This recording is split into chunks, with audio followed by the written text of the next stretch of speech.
Assalamu alaikum wa rahmatullahi wa barakatuh.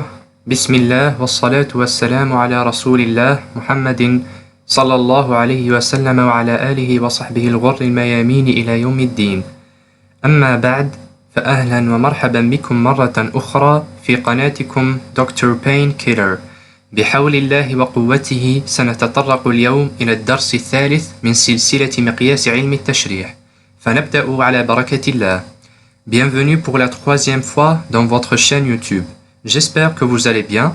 Notre cours d'aujourd'hui est l'os du bras ou l'humérus. Le troisième cours dans le chapitre ostéologie. Et on commence tout de suite par la situation. L'os humérus est situé à la partie supérolatérale du corps. C'est un os lent, pair et asymétrique et forme le squelette du bras à lui seul. Il s'articule en haut avec la scapula et en bas avec le radius et l'ulna. Comme vous voyez ici dans cette photo, on a l'os humérus. C'est un os lent dont la longueur est supérieure à la largeur et l'épaisseur. Il est constitué par une diaphyse et deux épiphyses. La description. L'humérus présente à décrire un corps ou une diaphyse et deux épiphyses ou deux extrémités. La diaphyse est cylindrique en haut, elle a la forme d'un cylindre et triangulaire à la coupe en bas. Présente à décrire trois faces et trois bords. Les faces, on commence par la face antérolatérale, elle présente une crête oblique en haut et en arrière et forme avec le bord antérieur le V deltoïdien ou le tubercule deltoïdien qui donne l'insertion au muscle deltoïde. La partie inférieure de cette face est lisse. Cette face donne l'insertion au muscle deltoïde et au muscle brachial. On a déjà dit que l'os humérus est cylindrique en haut. Cylindrique veut dire prismatique. Il a la forme d'un cylindre. Et en bas, il est triangulaire à la coupe. Dans cette photo-là, située à gauche, vous voyez ici le V deltoïdien. La face antéromédiale, en haut, présente la terminaison du sillon intertuberculaire ou bien le sillon bicipital. Au milieu, l'empreinte du muscle coraco-brachial et le trou nourricier ou le foramen nourricier. Elle est lisse dans ses deux tiers inférieurs. Alors que la face postérieure présente la gouttière radiale ou le sillon radial où glisse le nerf radial, l'insertion du chef latéral du triceps brachial au-dessus du sillon radial et l'insertion du chef médial du triceps brachial au-dessous du sillon radial. Dans ces deux photos, vous voyez ici le sillon radial ou la gouttière radiale où passe le nerf radial. Au-dessus de ce sillon, on a l'insertion du chef latéral du triceps brachial et au-dessous de ce sillon, on a l'insertion du chef médial du triceps brachial. Passons maintenant au bord, donc on commence par le bord antérieur. Ce bord est en continuité avec la crête du trochité où s'insère le muscle grand pectoral. On a aussi un bord médial et un bord latéral. Pour les épiphyses ou les extrémités, on commence par l'épiphyse proximale. Cette épiphyse présente la tête humérale. Cette tête regarde en haut, en dedans et en arrière. Elle a la forme d'un tiers d'une sphère. Elle est séparée des tuberosités trochin et trochité par le col anatomique. Son axe forme avec celui de la diaphyse un angle de 130 degrés. Cet angle est appelé l'angle cervico-diaphysaire. La tête est articulaire avec la cavité glénoïde de la scapula, comme on l'a déjà vu dans l'épisode précédent. Cette épiphyse présente aussi la grosse tuberosité ou le tubercule majeur trochité et la petite tuberosité ou tubercule mineur trochin, et aussi le col chirurgical qui est une partie rétrécie, boyira, dont elle sépare le corps de l'épiphyse ou l'extrémité supérieure. Ce col chirurgical est vulnérable aux fractures, veut dire que généralement on trouve les fractures au niveau de ce col. La crête qui prolonge le tubercule majeur ou trochité forme avec celle de la face antéromédiale ou prolongement du tubercule mineur trochin la gouttière bicipitale ou bien le sillon intertuberculaire, donc les deux tubercules circonscrivent entre eux la gouttière bicipitale. Les muscles qui s'y insèrent sont, de l'extérieur vers l'intérieur, le grand pectoral, le grand dorsal et le grand rond. Et comme un moyen mnémotechnique, voici cette phrase. Grand président de la République. G pour grand, P pour pectoral, D pour dorsal et R pour rond. Et aussi, le tendon du chef long du biceps brachial glisse dans le sillon bicipital. Et dans cette photo située à gauche, vous voyez ici où s'insère le muscle grand pectoral. Dans cette photo, vous voyez l'angle de déclinaison de la tête humérale par rapport à l'extrémité distale. Cet angle est de 30 degrés. L'angle de déclinaison, c'est l'angle de la rétroversion par rapport au plan frontal. Il est de 30 degrés. La rétroversion de l'humérus a été déterminée par l'angle entre l'orientation de la surface articulaire de l'extrémité proximale de l'humérus avec la ligne transépicondylaire, c'est-à-dire la ligne qui passe par les deux épicondyles médial et latéral de l'extrémité distale de l'humérus, et avec l'axe de l'avant-bras. Dans cette photo située à droite, on a l'extrémité proximale de l'humérus. On a ici numéroté par 1 la tête humérale. Elle est séparée des deux tuberosités par le col anatomique. On a ici la petite tuberosité ou trochin et la grosse tuberosité ou trochité. Et on a ici la partie rétrécie, dénommée le col chirurgical, qui sépare l'extrémité proximale de la diaphyse humérale. Et dans cette photo située à gauche, vous voyez l'angle cervico-diaphysaire de 130 degrés. Passons maintenant à l'épiphyse distale. Donc l'épiphyse distale présente le condyle huméral ou la palette humérale. Cette palette humérale est constituée par deux massifs, un massif articulaire et un massif non articulaire. Le massif articulaire est constitué par le capitulum et la trochlée. Commençons par le capitulum. C'est une saillie arrondie latérale, invisible en arrière, donc le capitulum est visible seulement en avant, articulaire avec la tête radiale du radius, surmontée par la fossette radiale et séparée de la trochlée par la zone conoïde ou la gouttière capitulo-trochléaire. Pour la trochlée, c'est une saillie médiale visible en arrière, contrairement au capitulum, sous forme d'une poulie bordée par deux joues circonscrivant une gorge. Articulaire avec l'incisure trochléaire de l'ulna, elle est surmontée par la fossette coracoïdienne en avant et par la fossette olecrânienne en arrière. Pour le massif non articulaire, il est constitué par les deux épicondyles, médial et latéral.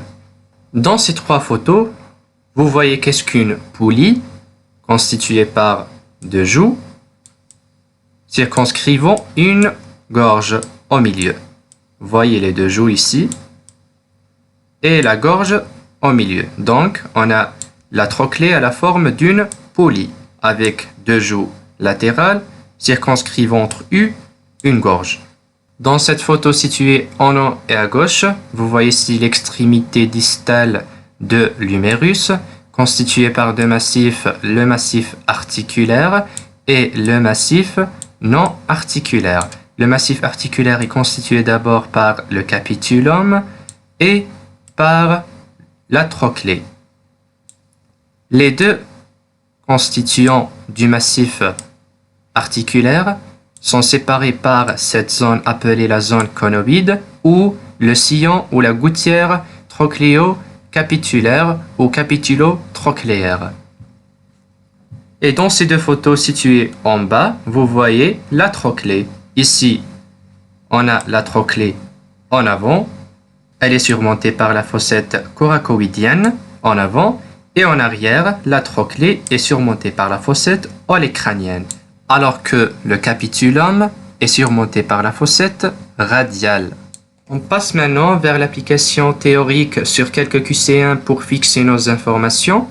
Alors, on commence par le premier QCM. Ces propositions concernent l'os humérus. A constitue à lui seul le squelette du bras. C'est un os long avec trois faces, une ventrale et deux dorsales. Le sillon radial se trouve sur sa face ventrale. Son extrémité distale présente deux surfaces articulaires. Je vais vous donner 3 secondes pour réfléchir et on va voir la correction. Alors, commençons par la première proposition. Constitue à lui seul le squelette du bras. Elle est juste. C'est un os long avec 3 faces, une ventrale et 2 dorsales.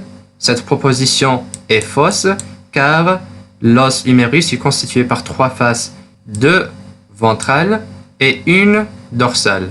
Les 2 ventrales sont l'antéromédiale et l'antérolatérale et une dorsale. Pour la troisième proposition, le sillon radial se trouve sur sa face ventrale, elle est fausse. Le sillon radial se trouve sur sa face dorsale où glisse le nerf radial. Et pour la dernière proposition, son extrémité distale présente 2 surfaces articulaires. On a ici 2 choix. Soit certains disent que l'extrémité distale de l'humérus présente une seule surface articulaire qui est la palette humérale. Certains disent que l'extrémité distale présente 3 surfaces articulaires qui sont le capitulum et les 2 joues de la trochlée. Donc, cette proposition est fausse. Soit on dit que l'extrémité distale de l'humérus présente une seule surface articulaire, soit 3 surfaces articulaires selon le cours du prof. Pour le deuxième QCM, on a ces propositions concernent l'os humérus. C'est un os long avec 3 faces, 2 ventrales et une dorsale. L'épiphyse proximale comporte la tête qui regarde en haut, en dehors et en avant. La crête du tubercule majeur se poursuit par le bord ventral. Le tendon du court biceps glisse dans le sillon intertuberculaire. L'angle cervico-diaphysaire est dit angle de déclinaison. 3 secondes et on va voir la correction. Alors, la première proposition, c'est un os long avec 3 faces, 2 ventrales et une dorsale, c'est juste.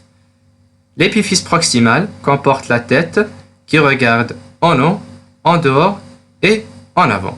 Cette proposition est fausse car l'épiphyse proximale comporte la tête qui regarde en haut, en dedans et en arrière. La troisième proposition, la crête du tubercule majeur se poursuit par le bord ventral, elle est juste. Le tendon du court biceps glisse dans le sillon intertuberculaire ou le sillon bicipital. Cette proposition est fausse car le tendon du chef long du biceps brachial qui glisse dans le sillon intertuberculaire. Donc, on a le chef long du biceps brachial. L'angle cervico-diaphysaire est dit l'angle de déclinaison. Cette proposition est fausse. L'angle cervico-diaphysaire, c'est l'angle formé par l'axe de la diaphyse et l'axe de la tête qui est de 130 degrés, alors que l'angle de déclinaison, c'est l'angle de la rétroversion de la tête humérale par rapport à la ligne interépicondylaire. Il est de 30 degrés. Passons maintenant au dernier QCM. Ces propositions concernent toujours l'os humérus. Constitue le squelette antébrachial. C'est un os long avec 3 faces, une dorsale et 2 ventrales. Le sillon radial se trouve sur sa face ventrale. Son extrémité distale présente 3 surfaces articulaires. La crête du tubercule majeur se poursuit par le bord ventral. Pour la première proposition, il constitue le squelette brachial. Il ne constitue pas le squelette antébrachial parce qu'on a seulement l'os humérus au niveau du bras. Donc, brachial. C'est un os long avec 3 faces, une dorsale et 2 ventrales, c'est juste. Le sillon radial se trouve sur sa face dorsale, on a déjà vu ça. Son extrémité distale présente 3 surfaces articulaires, c'est juste, ou bien une surface articulaire selon le prof. Et la crête du tubercule majeur se poursuit par le bord ventral, c'est juste. Alors, comme vous voyez ici, on a l'humérus. L'humérus est un os long constitué par une diaphyse et 2 extrémités proximales et distales. On a ici l'extrémité proximale.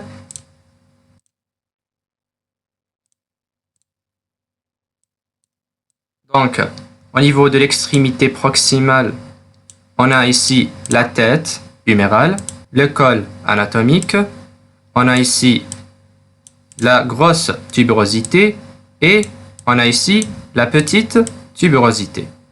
Et entre ces 2 tuberosités se trouve le sillon intertuberculaire où glisse le tendon du muscle biceps brachial. Et là, on a le col chirurgical qui sépare l'extrémité proximale de la diaphyse. Au niveau de la diaphyse, on a ici la tuberosité deltoïdienne.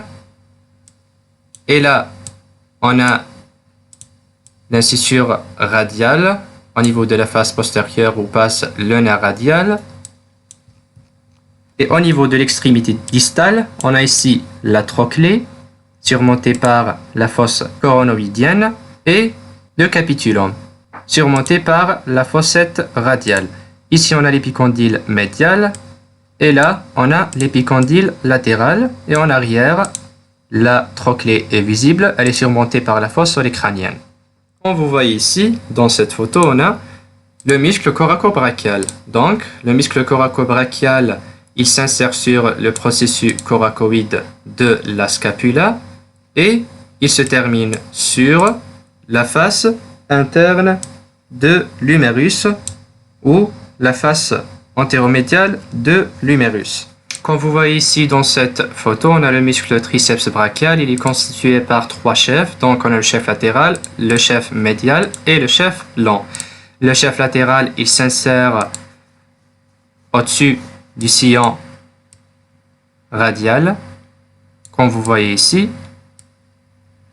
Alors que le chef médial, il s'insère au-dessous du sillon radial, comme vous voyez ici. Donc, le chef médial s'insère au-dessous du sillon radial. Passons maintenant au muscle grand pectoral. Le muscle grand pectoral, il s'insère sur la clavicule et le sternum, comme vous voyez ici. Et il se termine sur l'humérus, sur le bord antérieur. Et finalement, on a le muscle biceps brachial constitué par 2 chefs, le chef court et le chef lent. Le chef court, on a déjà vu qu'il s'insère sur le processus coracoïde de la scapula, alors que le chef lent du biceps brachial, il s'insère sur le tubercule supraglénoïdien. Le tendon de ce muscle, ou le tendon du chef lent du biceps brachial, passe par le sillon bicipital, le sillon intertuberculaire, comme vous voyez ici.